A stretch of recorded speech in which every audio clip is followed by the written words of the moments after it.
難忘大 S 一句讚美小 S 二女兒 Lily Po 文催淚，約好天堂見。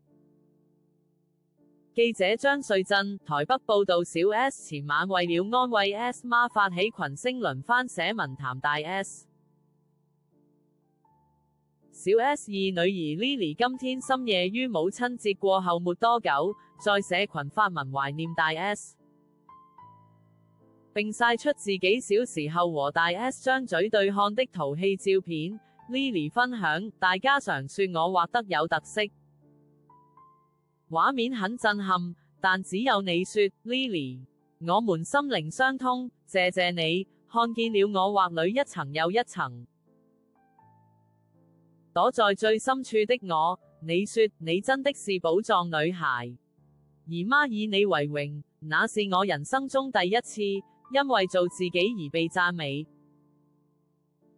Lily 回憶，小時候的我，總是對很多事情感到困惑，也許正因為這樣，我才那麼喜歡藝術，因為它能讓我說出那些說不出口的話。小 S 的三位女兒一舉一動常被網友炮轟， Lily 也不例外。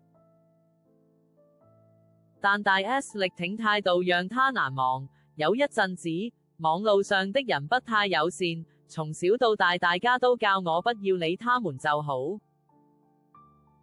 但你不只是問你還好嗎？也不是說不要理他們，你告訴我，姨媽半夜一個一個在檢舉那些人。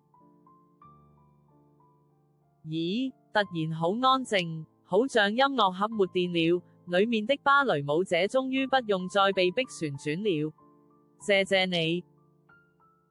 以前收工後 Lily 最期待去大 S 家聚餐，有次媽媽笑說，小林志玲來啦，你馬上說。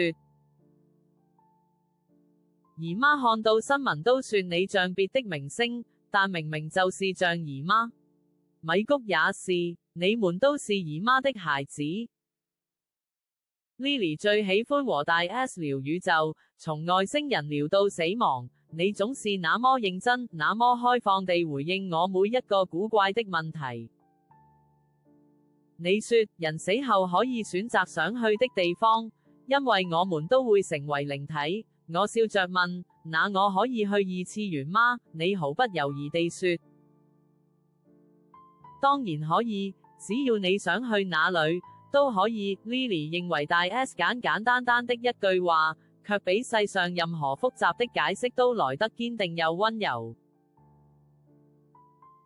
Lily 和大 S 曾經約定好，以後全家要在天堂會合，在哪裏？我還有好多話想對你說，好多問題想問你。如今大 S 離世，你變回天使之後，我才發現，再也沒有人會在意數字的意義，也沒有人願意這麼認真地回應我那些奇奇怪怪的問題了。Lily 謝謝大 S 送她最珍貴的禮物，不是一個東西，也不是一句話，而是那份被你守護着的孩子氣。我會把它收進心裏，好好珍惜一輩子。並祝在天上的大 S， 今天是母親節，母親節快樂！我愛你，我的姨媽。